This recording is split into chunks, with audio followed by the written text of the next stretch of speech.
ஏன் நான் நல்லா இருக்கிறது நீங்கள் சந்தோஷப்படுறீங்க? இல்லை உங்களை பார்த்ததே பெரிய மனுஷங்க உங்களுக்கு பேசலாம். என்ன ஒன்று பேசலாம். காதல் கசக்குதையா. இவனுக்கு ஒன்றுமே புரியாது. டியூப்லைட் வச்சு இவன் எப்படி ஒரு கண்டியாச்சு அனுபவம் பண்ணலாம் கொடுத்தான்ட்டு ஏன் நீ மியூசிக் எடுக்க மாட்டேங்குன்னு. நம்மக்கிட்ட வளர்றதே அது ஒன்று தான். அதையும் எடுத்துக்கிட்டா ரொம்ப பெருங்கண்ணேன்.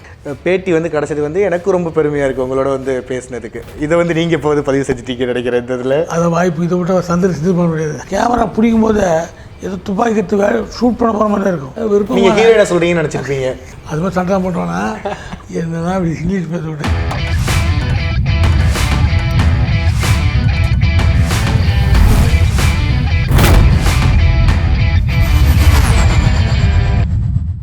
Behind roots the untitled show with Ashiq. இந்த எபிசோடில் நம்ம கூட யார் இருக்காங்க அப்படின்னா actor, director, comedian, character artist, music director அப்படின்னு சொல்லி எல்லா இதுலேயும் கலக்குன்னு கலக்கிட்டு இருக்கிற நம்ம பாண்டியராஜன் சார் அவர்கள் நம்ம கூட இருக்காங்க. So welcome sir. எப்படி இருக்கீங்க? நல்லா இருக்கீங்களா? ரொம்ப சந்தோஷம் பார்த்தது. ஏன் நான் நல்லா இருக்கிறது நீங்கள் சந்தோஷப்படுறீங்க? இல்லை உங்களை பார்த்ததே பெரிய மனுஷங்க உங்களுக்கு. அவங்க நல்லா இருந்தால் தான் அவங்க நான் நல்லா இருக்கிறது சந்தோஷப்படுறீங்க. இல்லை பார்த்ததே ஒரு மிகப்பெரிய சந்தோஷம்னு சொல்ல வரேன். டியூப்லைட் படம் அதை பற்றி மட்டும் பேசாமல் உங்கள்கிட்ட பேச வேண்டிய நிறைய விஷயங்கள் இருக்குது. கிட்டத்தட்ட கே பாக்கியராஜ் சார் அவர்கள்ட்ட வந்து அசிஸ்டண்ட்டாக சேர்ந்ததுலேருந்து இப்போ வரைக்கும் பேச போகிறோம் நம்ம இந்த இன்டர்வியூவில். என்ன சார் பேசலாம்? என்ன ஒன்று பேசலாம். அதாவது பாக்கியராஜ் சார்ட்ட வந்து நான் ஃபஸ்ட் எடுத்தோன்னே அசிஸ்டண்ட்டாக சேர போகிறேன் அப்படின்னும் போது இப்போ வந்துட்டு நிறைய பேர் ஷார்ட் ஃபிலிம் எடுத்துகிட்டு நான் ஷார்ட் ஃபிலிம்லாம் எடுத்திருக்கேன் அப்படின்னு சொல்லி ஒரு விசிட்டிங் கார்டு மாதிரி காட்டிட்டு போயிடுறாங்க. அந்த காலத்தில் அப்போல்லாம் நீங்கள் போயிட்டு எப்படி வந்து சேர்ந்தீங்க, எதை சொல்லி சேர்ந்தீங்க? எனக்கு படத்தில் இன்ட்ரெஸ்ட் அப்படின்ற மட்டும்தான ஒரு விஷயம் இருக்கும். பெரிய கதை அது ஷார்ட் ஃபிலிம் எடுக்க முடியாது அப்படின்னு தான் நான் அப்போயே ஷார்ட் ஃபிலிம் எடுத்து கொடுத்துருப்பேன். புரியாதுன்றதுக்காக நேரடியாக போய் நான் எழுத்தாளர் தூயவங்கிட்ட நான் ஆஃபீஸ் போயிருந்தேன். காப்பி ரைட்டராக அவங்க விடிய வரை கற்றுன்னு படம் ஆரம்பித்தாங்க. அது டேரக்ட் பண்ணார் என் குருநாதர். அங்கே வருவார். அப்போ நான் வந்து என் கூட இருந்தவங்களாம் இந்த பையன் நல்லா காப்பி எடுப்பான், அவனை வேலைக்கு வச்சுங்க. என்கிட்ட நிறைய பேர் இருக்காங்கல்ல, எதுக்கு வாண்டார். எனக்கு அப்படியே ஒளி தெரிஞ்சு பஞ்சு போச்சு. மறுபடியும் விடாத படம் எடுத்து அவரை கரைச்சி போய் எங்கள் வேலைக்கு சேர்ந்தேன். அப்படி சேர்ந்தது தான். அதாவது முதல்ல வந்துட்டு நம்ம என்ன சொல்கிறது, முதல் சம்பளம் வந்து நம்ம மறக்கவே மாட்டோம். அதாவது வாழ்க்கையில் நம்ம பாக்கியராஜ் சார்கிட்ட வந்து நீங்கள் வாங்கின முதல் சம்பளம் நினைப்பு இருக்கா? தூரல் பச்சிக்கு அட்வான்ஸ் கொடுத்தாங்க. அவனுக்கு இதில் முதல்ல வந்த படமாக இருந்தாலும் பூஜை போட்டதில் அந்த ஆர்டரை பார்த்து தூரல் பச்சி பண்ணி அவனுக்கு இன்டர்வியூ நாளே எப்படி இருக்காத்து அந்த நேரத்தில் தூரல் பச்சி. ஆனால் தூரல் பச்சி தான் நடுப்பு பூஜை போட்டு எனக்கு முன்பணம் அட்வான்ஸ் கற்பனை. ஆனால் மறக்க முடியாத அட்வான்ஸ் இது 150 ரூபா. 150 ரூபாயும் புது நோட்டு. அது அந்த நோட்டை வந்து மாற்றவே இல்லை. ஒரு 100 ரூபா எடுத்து எங்கள் அப்பா போட்ட பின்னாடி வச்சுட்டேன். அப்படியே வச்சுக்கிட்டு அது ஒரு மாதம் தான் வைக்க முடிஞ்சு. அதுக்கப்புறம் செலவு பண்ணிட்டேன். ஸோ ஆண் பாவம் அப்படின்ற படம் வந்து ஒரு மிகப்பெரிய ஒரு ஹிட்டு. காமெடிக்கு வந்து ஒரு என்ன சொல்கிறது, ஒரு புது ட்ரெண்டை வந்து உருவாக்குச்சுன்னே சொல்லலாம். காதல் கசக்குதையா டான்ஸ் பெர்ஃபார்மன்ஸ் ஃபஸ்ட்டு ஆக்டராக வேறு அந்த படத்தில் இன்ட்ரடியூஸ் ஆயிருப்பீங்க.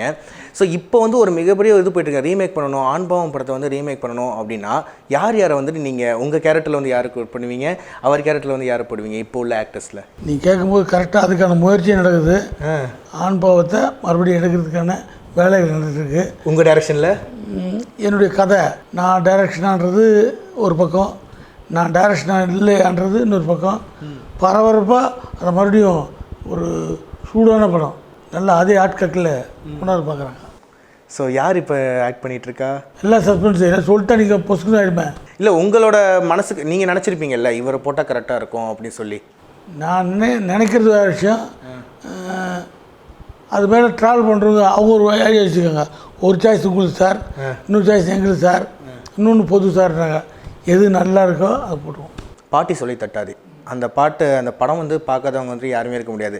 எங்கள் பாட்டியே சொல்லுவாங்க, பாரு பாண்டியராஜ் வந்து எந்த அளவுக்கு அருமையாக படம் எடுத்திருக்காங்க, நீ என் பேச்சை கேட்கவே மாட்டேற பேர் அப்படின்னு சொல்லிலாம் வான் பண்ணுவாங்க. அந்த அளவுக்கு வந்து ஒரு நல்ல ஒரு ரெஜிஸ்டரான படம். இந்த சூப்பர் கார் மேட்டர்லாம் வந்து எப்படி யோசிச்சிங்க அப்பயே அந்த டெக்னாலஜியில்? அதுக்கு டைரக்டர் ராஜசேகர் அவர், அப்புறம் சித்ராலயா கோபு அவங்க. அது வந்து ஏவிஎம் நிறுவனம். ஏவிஎம் பொறுத்த வரைக்கும் நீங்கள் 50 மார்க் வாங்குற படம் எடுத்து கொடுத்துட்டா அது 100 மார்க் ஆக்கிடுவாங்க. 100 மார்க்காக நீங்கள் 50 நாளைக்கு படம் கொடுத்தா 100 நாள் ஆக்கிறது அவங்க வேலை. அதுக்கு அவங்க ஹார்ட் ஒர்க் பண்ணுவாங்க. ஒரு டைரக்டரு, ஒரு ஹீரோ, ஒரு ரைட்டர் எவ்வளோ ஒர்க் பண்ணுறாங்களோ அதுக்கு மேலே அவங்க ஆஸ் எ ப்ரொடியூசராக ஏவிஎம்முடைய ஸ்தாபனம், எங்கள் நிறுவனம், அது பேர், அதுக்கு அவங்க காப்பாற்றிக்குவாங்க. இப்போ நீங்கள் வந்து மியூசிக் டைரக்டராக ஒர்க் பண்ண படத்தில் வந்து எஸ்ஜே சூர்யா அவர்கள் ஒரு சின்ன ரோல் பண்ணியிருப்பார். அது உங்களுக்கு நினைப்பு இருக்கா? எத்திடி இப்படி வண்டி ஆட்டிட்டு வேறு பேசுவார், அது காரு அப்படின்னு சொல்லிட்டு. ஸோ ரீசெண்டாக அதுக்கப்புறம் எஸ்ஜே சூர்யா அவரோட படங்கள்லாம் பார்த்துட்டு இதை வாழ்த்துக்கள் சொல்லியிருக்கீங்களா அவருக்கு? இல்லை, வார்த்தைலாம் சொல்கிறதுக்கு அதுக்கு மேலே வாழ்த்துறாரு. பேசிக்கிறது உண்டு, பரிமாறுறது உண்டு, விழாக்கள் கூப்பிட்றது, எங்கள் வீட்டு விசேஷம் கூப்பிட்றது, அவர் வீட்டு விசேஷம், பழக்கம்லாம் உண்டு. அப்புறம் என்ன மாதிரியே நான் தூயத்தோட்ட ஆஃபீஸ் போயிருந்தேன். அதுக்கப்புறம் என் குருநாதர்கிட்ட போய்ட்டு அங்கேருந்து அசிஸ்டன்ட் ஆகி நான் கன்னியாச்சு பண்ண வந்தேன். நிறைய பேருக்கு ஆச்சரியம், இவனுக்கு ஒன்றுமே புரியாது, ஒரு டியூப்லைட் ஆச்சு, தத்தி ஆச்சு, இவன் எப்படி ஒரு கன்னியாச்சு அனுபவம் பண்ணலாம் கொடுத்தான்ட்டு எல்லாருக்கும் சந்தேகம் இருக்குது. ஆனால் நம்ம போய் நிற்கிற வேலை கற்றுற இடம் நல்ல திறமையான ஒரு இடமா இருந்தால் நம்ம மாறிடுவோம், நம்மளை மாற்றிடுவாங்க, ஒரு படம் போட்டுருவோம். அந்த மாதிரி எஸ்ஜே சூர்யா அருமையாக அவர் போய் நெத்தியடியம் படத்தை அந்த ஒரு படத்தில் தலையை கட்டினார், வந்து பழக்கம் அவ்வளோதான். அதுக்கப்புறம் தன்னை அவர் வளர்த்துக்கிட்டு அவருக்கு பாணி, அவருக்கு பெரிய இருக்குது. அதே மாதிரி அந்த வரிசையில் உங்களோட பாணியிலே வந்துட்டு இப்போ டியூப்லைட் படத்தோட actor, director, music director Indira அவர்கள் வந்திருக்காரு. ஸோ ஃபஸ்ட்டு வந்து உங்கள்கிட்ட அப்ரோச் பண்ணும்போது நீங்கள் என்ன நினச்சிங்க? ஒர்க் அவுட் ஆகுமா, பண்ணலாமா வேணாமா அப்படின்னு யோசிச்சிங்களா? இல்லை, அது அதனால சும்மா சொல்லலாம், நான் சூஸ் பண்ணி தான் பண்ணேன், இந்த படம் பண்ணலாமா பண்ணலாம், அதெல்லாம் கிடையாது. நம்ம தொழில் நடிக்கிறது, அவர் நடிக்க வந்து கேட்குறாரு, அதுக்கு சன்மானம் தரப்படுறாரு. அப்புறம் நான் நடிக்க மாட்டேன்ட்டு இந்த கேரக்டருக்கு நான் சூட்டபிளா? நீங்கள் நினைக்கிற சார் நீங்கள் டாக்டராக நடிக்கிறீங்க, எனக்கு அப்பயே ஷாக் ஆகிட்டேன். ஏங்க அது என்ன ஒரு கம்பவுண்டராக கூட யோசிக்க மாட்டேன், என்ன போய் டாக்டரானா நீங்கள் பெரிய டாக்டருங்க, இது தேவை அவங்களுக்கு, நான் டாக்டராக சூட்டபிள் ஆகணும். இல்லை அதில் கோட்டுக்கிட்டலாம் போட்டு வரும், கோட்டு போட்டு வந்தால் கூட அந்த கோட்டு ஏதோ வாடகைக்கு எடுத்த மாதிரி இருக்கும்போது என் சொந்த கோட்டு மாதிரி இருக்காது, எனக்கு அப்படி ஒரு இமேஜ் எப்படி. ஆனால் அவர் 4 வருஷமாக அந்த கதை கூட வாழ்ந்துருக்கார். இந்திரா சாதாரணமாக இல்லை. அப்புறம் நடிக்க வரும்போது இந்த டைலாக் சொல்லிட்டு இதை பேசுகிறாங்க, அவர் அப்படி இல்லை, அந்த டைலாக்கை எப்படி பேசணுன்றதை ஹோம்ஒர்க் பண்ணிட்டு அதை இங்கே வந்து நடிக்காம்பார். இது மாதிரி வேணும் சார், என் தலைமுடி அப்படின்ற வரைக்கும் அவர் படம் அந்த சிஜியில் பண்ணி எஃபெக்ட் பண்ணி படம் வரைஞ்சி காமிச்சு இந்த மாதிரி இருக்கும் சார்.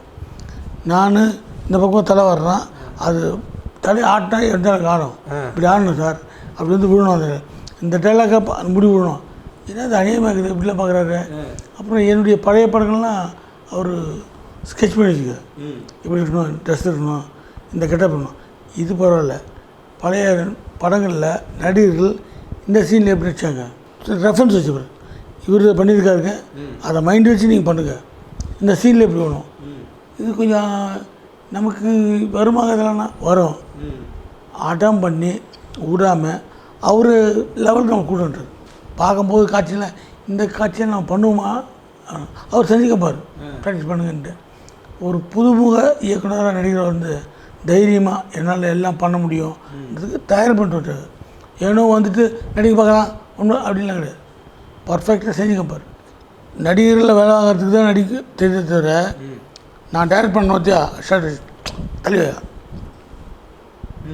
மற்றவங்க பார்க்குறான்ட்டு நடிக்கிறார், டைரக்டர் மாதிரி நடிக்கிறார், நல்லா டைரக்ட் பண்ணுவார். அதாவது அஞ்சாவது படத்துக்கு அப்புறம் இந்த படத்தில் வந்து மீசையெல்லாம் எடுக்க சொல்லியிருந்தாங்க. ஸோ அந்த இது சொன்னோன்னே எடுத்து கேரக்டருக்காக எடுக்கணுமா இல்லை வேணாமா அப்படின்னு ஒரு லைட்டாக ஒரு ஆசிலேஷன் இருந்துச்சு அவங்களுக்கு? கண்டிப்பாக இருந்துச்சு. சரி அப்புறம் சொல்லிக்கலாம், மீசி எடுத்து சொல்கிறாரு. நான் மிஸ்கின் சார் எடுக்க சொல்லும்போது இது மாதிரி நாளைக்கு ஷூட்டிங் சொன்னார் சார், மீசி எடுத்து மீசி எடுத்துட்டா நம்ம இப்படி இருப்போம், மீசியை எடுத்துட்டா நமக்கு ஒரு சிக்னேச்சர் மீசை, அது குரம் குசா மாதிரி எடுப்போம்ட்டு நான் மீசி எடுக்கலண்ணே சார், எடுக்கணும். ஏன் நீ மீசி எடுக்க மாட்டேங்கண்ணே, நம்மக்கிட்ட வளர்றதே அது ஒன்று தான், அதையும் எடுத்துக்கிட்டா ரொம்ப போயிருக்கேண்ணே. ஆனால் மீசி எடுக்க சொன்னார், அது நடித்தா நல்ல பேர் இருந்துச்சு.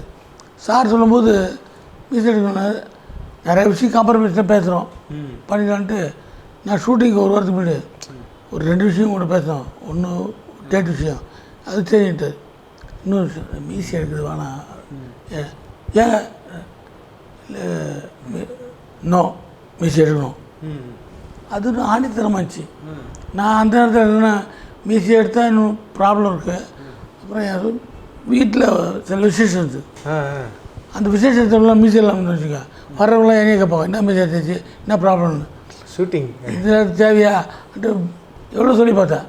அடம் அப்போ கொஞ்சம் வருத்தமாச்சு. நம்ம மியூசிக் எடுத்து வேறு படத்துலாம் போனால் மியூசிக்கோட நினைட்டோம். இவருக்காகனா நீ எடுக்கிறார். ஆனால் எடுத்து நடிக்கும்போது தெரிஞ்சது, ஓ இவர் மெனக்கட்டு ஏதோ யோசித்து சொல்கிறார், சும்மா இல்லை. அது அந்த மீசை முடி இப்படி இருக்கணும், மீசை இருக்கணும், கோட்டு பட்டன் பிரிஞ்சிருக்கணும், எத்தனை பட்டன் ஓப்பனாக இருக்கணும், எல்லாத்தையும் படம் போட்டு இருக்காரு. ஓ அது இப்படி தான் அந்த கேரக்டர் இருக்கணும்னு சொல்லி முன்னாடியே. அப்போது அவ்வளோ ஒர்க் பண்ண நம்ம ஒரு தள்ளிருக்கணும்னு பண்ணேன். படம் போட்டுருக்கோம், சண்டை வரல. இந்த படம் போயிட்டு இருக்கும் போது தான் சைடில் வந்துட்டு இது போச்சா, கவன் போச்சா, இல்லை முன்னாடியே கவன் எடுத்துட்டாங்களா? கவன் இதுக்கப்புறம் தான், இந்த படத்துக்கு அப்புறம் தான் கவன் எடுத்தாங்க. கேவி ஆனந்த் சார் அவர் வந்து எப்படி ஒரு வேலை வாங்குறாரு, அவர் வந்து கொஞ்சம் தனித்து தெரிஞ்சாரா இல்லை எப்படி? டெஃபினட்டாக அவர்கிட்ட நான் கற்றுக்கிட்டேன். அப்படி சொன்னாங்கன்னா எனக்கு ஒரு வாய்ப்பு கொடுத்து, கேரக்டர் கொடுத்து, அதுக்கு சம்பளமும் கொடுத்து, அவர் கொஞ்சம் டைரக்ஷன் சொல்லி கொடுத்தாரு. உண்மைதான். அவர் டைரக்ட் பண்ணுறதுல இது ஒரு வகை, தட்டி கொடுத்து வேலை ஆகணும் எல்லாரையும். அதுக்காக அந்த ஃப்ரேம் மேலேயே கவனமாக இருப்பார். பக்கத்தில் யாருன்னு தெரியாது, அதே இருப்பார். சரியா லைட் அப்படின்னு 24 மணி நேரம் ஃப்ரேம்லேயே இருக்கும். நடுப்புற நம்ம டீ சாப்பிட்ற காப்பி எதிர்பார்க்க பண்ணாங்க. ஃப்ரீ ஹவரில் ஒரு செகண்டு அந்த காப்பில் சொன்னால் கோவம் வரும். அலர்ட்டாக இருப்பார். அந்த ஒர்க்கில் முழு மூச்சாக இருக்குல்ல, கேமரா பிடிக்கும் போது ஏதோ துப்பாக்கி எடுத்து வேலை ஷூட் பண்ண போகிற மாதிரி தான் இருக்கும். அப்படி ரெடி, ஐயோ பயமாக இருக்கும். டெடிக்கேஷனு ஒரு ஃப்ரேம் ஃபிக்ஸ் பண்ணா எங்கேயோ ஒரு கம்ப்யூட்டரில் ப்ளைனாக இருக்குது கம்ப்யூட்டர், அது இருக்க 100 அடி தள்ளி, அது ஃப்ரேமில் வருதுன்னு தெரியாது. அந்த கம்ப்யூட்டரில் லைட் இருப்பார், ஆமாம் அது ஃப்ரேமில் வரட்டும். அதெல்லாம் ஏனோ தான் நல்லா இருக்காது. எல்லாத்துக்கும் ஓடி ஆடி வேலை செய்வார். எனர்ஜிக்கு ஒரு உற்சாகம், எல்லாத்துக்கும் மேலே மரியாதை. விஜய் சேதுபதியும் இணைஞ்சிட்டார் அப்படியே. அது அற்புதமான மனிதர். எனக்கே தெரியாது என் படங்களை பற்றி விஷயங்களை நான் விஜய் சேதுபதியை கேட்டேன். ஷாக் ஆகிடுவேன். திடீர்னு சார் நீங்கள் மணிரெட்டி பற்றி பேசுவோம், மணிரெட்டியில் அந்த தங்கவேல் கேரக்டர் அது போட்டு கொடுப்பாரு மனோகர், நான் அப்பாங்க அந்த இவர் என் படத்தெல்லாம் பிரித்து போய்வார். நான் என்ன நம்ம தான் படம் பண்ணோம், அதை இவ்வளோ ஒர்க்கை பற்றி பேசினா அந்த இன்வால்மெண்ட்டு நான் அதை கவனிப்பேன். பேரை மட்டும் பேசுகிறாங்க கிடையாது, மனசில் பட்டது நல்லா இருந்தாலும் சொல்லுவார். தப்புன்னா கண்டுக்க மாட்டார். அவர் கண்டுக்காமல் தான் தப்புன்னு தெரிஞ்சுக்கணும். இப்போ வந்து நீங்கள் டைரக்ட் பண்ணீங்க அப்படின்னா இப்போ உள்ள ஒரு கோலிவுட் ஆக்டர்ஸ் நிறையா பேர் இருக்காங்க. ஸோ யாரை வச்சு நீங்கள் வந்து படம் பண்ணணும் அப்படின்ற ஒரு விருப்பம் உங்களுக்கு இருக்குது? ஏன் மேலே எனக்கு நம்பிக்கை இல்லையா? இல்லை, நீங்கள் வந்து கண்டிப்பாக டிஃபால்ட்டாக ஒரு பயங்கரமான ரோல் பண்ணுவீங்க. ஸோ இன்னொரு இப்போ உள்ள ஒரு கோலிவுட் ஆக்டர்ஸ்க்கு வாய்ப்பு கொடுக்கணுன்னா யார் கொடுப்பீங்க? எனக்கு தெரிஞ்ச பெஸ்ட்டு டைரக்டர் பாண்டியராஜன் தான். நாமளே நம்ம பெஸ்ட்டுன்னு சொல்லிக்கலாம், அவர் யாரும் சொல்லுவா, யார் சொல்ல. ஒரு வகையில் ஒரு மனிதர்கள தனித்தன்மை இருக்குது. ஆண் பாவ தப்பு ஒரு அனுபவமான ஒரு விஷயம். அப்போ பகல் நெல்லூர் ரிலீஸ் ஆகிடுது. பகல் நெல்லூர் பார்த்து நான் முரளி ரேவதி அவங்க, நான் ரேவதி பேராக நடிக்கிறேன். ஆண்பாவம் எனக்கு பயம். முரளி நடிக்கிறாரு. ஒருத்தர் சார் முரளியே சார் தியேட்டரில் அவர் தொடராரு, கருப்பு ஓட்டிக்கு போதாடே கத்துறாங்க. ஐயோயோ நான் அந்த படம் பார்க்குறேன், நான் கமெண்ட்னா நம்மளே நினைப்பாங்க முரளி சாரியே அந்த கதினா நம்மளே என்ன வருது எப்போ இருக்குன்ட்டு ரேவதி பேராக நடிக்கிறேன்ட்டு. அப்போ படம் பார்த்தோன்னே எனக்கு டைரக்ஷன் மணிரத்னம் அவ்வளோ பிடிச்சிது.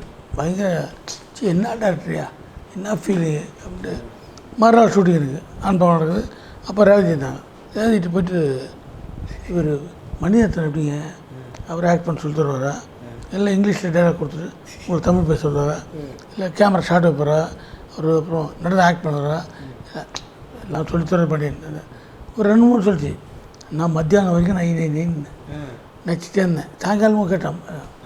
கரெக்டாக சாயங்காலம் பேக் பண்ணும்போது ஒன்று தெரிஞ்சுக்குங்க, டெஃபினட்டாக மணிரத்னம் மாதிரி உங்களால் படம் பண்ண முடியாது சொல்லிட்டு அப்படின்ட்டாங்க. அதே மாதிரி உங்களை மாதிரி மணிரத்னம் சாரால் படம் பண்ண முடியாது. இப்போ ஜாலியாகிடுச்சு. ஏன்னா நீங்கள் ஏதோ அசிஸ்டன்ட் தங்கச்சியாக வச்சு பசங்களை டான்ஸ் ஆடுறாங்க, ஒரு டியூஷன் சென்டர் ஜாலியாக பண்ணுறீங்க. அவர் செய்வார். அதனால் அவர் மாதிரி அங்கே கூட உங்களை மாதிரி அவர் ஆக முடியாது. அப்போ எனக்கு பெரிய ஒரு ஃப்ளாஷ் மாதிரி ஆச்சு. ஒருத்தருக்கு ஒருத்தர் ஒப்பிடுறது சினிமாவில் கூடாது, நிஜ வாழ்க்கையிலே முடியாது. சினிமாவில் ரொம்ப கஷ்டம். ஸோ இப்போ அடுத்தடுத்த படங்கள் இப்போ வந்து என்னென்ன படங்கள் போயிட்டுருக்கு லைனப்பில் டியூப்லைட்க்கு அடுத்து? ஸ்கிரிப்ட் போயிட்டுருக்கு. பக்காவாக ஸ்கிரிப்ட் ஒரு 80% 90% வரும்போது ஷூட்டிங் ஆரம்பிச்சு. இப்போ ஒரு படம் ஸ்கிரிப்ட் வேலை போயிட்டுருக்கு.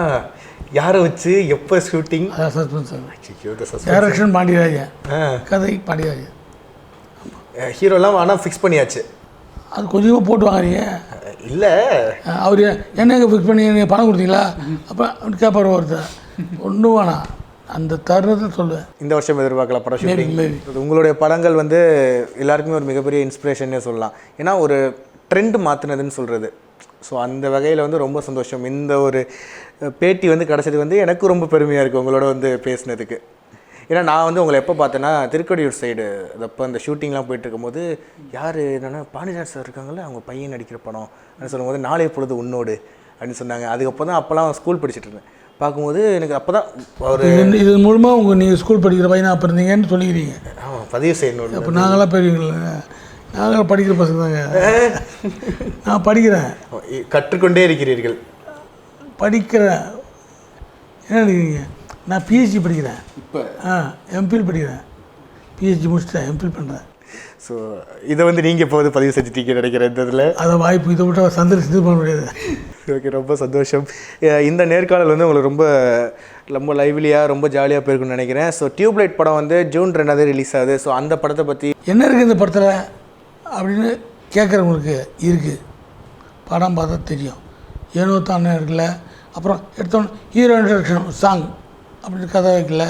அப்புறம் ஹீரோயின் சாங் இருக்குது, அதுக்கப்புறம் ஒரு ரீலுக்கு அப்புறம் ஒரு சாங் வைக்கணுமே அப்படின்னு அந்த சினிமா தியேரி இருக்குல்ல, இவ்வளோ ஃபைட் வைக்கணும் அதெல்லாம் வைப்பல. புத்திசாலி இந்த கதையை ஏன் அவர் கிரியேட் பண்ணார் அந்த ஃபீலிங்காக இருக்குது. முதல்ல எனக்கு புரியல. நம்மளே ஒரு அடமாக ஒரு என்னுடைய டார்லிங்னு எனக்கு கொஞ்சம் வருத்தமாகிடுச்சு. நம்ம வெக்கமே இல்லாமல் நான் ஒருத்தர் பக்கத்தில் உலக மாதிரி உட்காந்துருக்கேன். டார்லிங்கில் சொல்லுகிறாருன்ட்டு அவர் என்ன தான் சொல்கிறான்னு தெரியல. என்னுடைய டார்லிங் வந்து பாரு, என்ன டார்லிங் விருப்பம் ஹீரோயினை சொல்கிறீங்கன்னு நினச்சிருப்பீங்க. அது மாதிரி சண்டை போட்டோன்னா யாரும் இல்லை. அதை போய் டார்லிங்னாரு. என்னன்னு கேட்டால் அது நம்ம மேலே இருந்த ஒரு காதல். நம்ம ஃபீலிங் படத்தில் எனக்காக மெனக்கட்டிருக்கார். இதே மாதிரி இப்படி பண்ணுமா, இத்தனை கேரக்டருக்கு இது கேட்டால் இப்போ தேவையான சார் நீங்கள் நிறைய படம் வச்சுங்க. என் படத்தில் உங்களை நான் வித்தியாசமாக கட்டணும் எனக்கு தெரியல. எனக்கு ஒரு நேம் ஒன்று இல்லை. சரி ஓகே நைஸாக வாங்கிடுவார். எதுக்கு அது இருக்குன்னா எனக்குன்னு அன்பால் சாய்ச்சுவார். கோவம்லாம் போயிட்டு வேலையை சாய்ச்சாகணும் வேலைணும் அப்புறம் தெரியும். இப்போ அப்படி இல்லை, வரும் இப்போவே சாய்ச்சி வருது. அழுதுக்குன்னே ஸ்டார்ட் கட் விடலாம். ஆனால் எதிர்க்கிறதுக்கும் சிரிக்கணும், கேமராவில் இருக்கணும் சிரிக்கணும். அந்த 3 நாள் முன்னாடிலாம் வந்துட்டு என்ன சொல்கிறது, கொஞ்சம் ரிசல்ட் லேட்டாக தான் தெரியும் படம் நல்லா இருக்குது நல்லா இல்லை. இப்போ உடனே தெரியும் இதில் இப்படி இருக்காமப்பா இப்படி இருக்காப்பான்னு டக்குன்னு சொல்லிடுறாங்க. ஸோ அதனால் ஆடியன்ஸ் பயங்கர விவரமாயிட்டாங்க அப்படின்னு சொல்லணும். ஸோ ஓகே, இந்த கான்வர்சேஷன் வந்து ரொம்பவே ஒரு சிறப்பாக போச்சுன்னு நினைக்கிறேன். So untitled show with Ashiq இந்த எபிசோடில் வந்து உங்களுக்கு எந்தெந்த விஷயம் பிடிச்சிருந்துச்சு, எந்த விஷயம் பிடிக்கல அப்படின்றலாம் கீழே கமெண்ட்டில் சொல்லுங்கள். அதுக்கப்புறம் வந்துட்டு இந்த வீடியோ வந்துட்டு என்ன சொல்லணும்னா லைக் பண்ணுங்கள், ஷேர் பண்ணுங்கள், குறிப்பாக சப்ஸ்கிரைப் பண்ணணும். அந்த டைலாக் மட்டும் சொல்லணும். லைக் பண்ணுங்கள், ஷேர் பண்ணுங்கள், குறிப்பாக சப்ஸ்கிரைப் பண்ணுங்கள். என்னன்னா இங்கிலீஷ் பேச ரொம்ப நன்றி.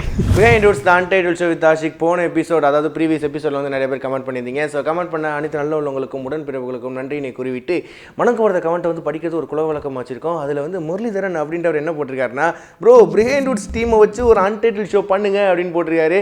ஸோ பண்ணால் செமையாக இருக்கும். அதுக்கு எல்லோரும் கால் ஷீட்டி வாங்கி ஒரு ஷோ அமைத்து உங்களுக்காக ரொம்ப ஒரு ஃப்ரெஷ்ஷாக இந்த மாதிரி ஒரு ஐடியா கொடுத்துருக்கீங்கல்ல, கண்டிப்பாக கூடிய சீக்கிரத்தில் அப்படி ஒரு ஷோ வந்து அரங்கேறும் அப்படின்றது வந்து உங்கள் முன்னாடி வந்துட்டு இந்த நேரத்தில் இந்த தருணத்தில் கூறிக்கொள்கிறேன். அடுத்து ஒரு கமெண்ட்டில் என்ன போட்டிருக்காங்கன்னா, ஆஷிக் வேர் இஸ் அவரை 4 நாள் ஆளே காணோம், மிஸ் கீஸ் ப்ரோக்ராம் ரியலி அப்படின்னு போட்டிருக்காங்க. எங்க அவரை மிஸ் பண்ணிங்கன்னா அவர் ப்ரோக்ராம் கீழே போய் கமெண்ட் பண்ணுங்கள், ஏன் ப்ரோக்ராம் கீழே கமெண்ட் பண்ணுறீங்க அப்படின்னு நான் சொல்ல மாட்டேன். அவர் வந்து ஒரு வெக்கேஷனல் லீவாக அப்படி போயிருக்காரு ஒரு 4 நாள் ஊருக்கு. அநேகமாக வந்திருப்பார்னு நினைக்கிறேன். அப்படியே வந்துட்டாப்ல. ஸோ உங்கள் ஃபேன்ஸுக்கெலாம் வந்துட்டு ஒரு ஹாய் சொல்லிடுங்க. நெக்ஸ்ட் ஷோ வந்து சுட சுட வந்துட்டு இருக்குன்னு சொல்லிடுங்க. அப்படியே ரொம்ப ஓவராக இருக்குது, பட் பரவாயில்ல. அடுத்த ஷோ வந்து விரைவில் வந்துட்டே இருக்குது. ஸோ தொடர்ந்து பார்த்துட்டே இருங்க பிஹைண்ட் டிவியை. உங்களுக்கு பிடிச்ச மாதிரி ஷோ தான் நாங்கள் கொடுத்துட்டே இருப்போம்.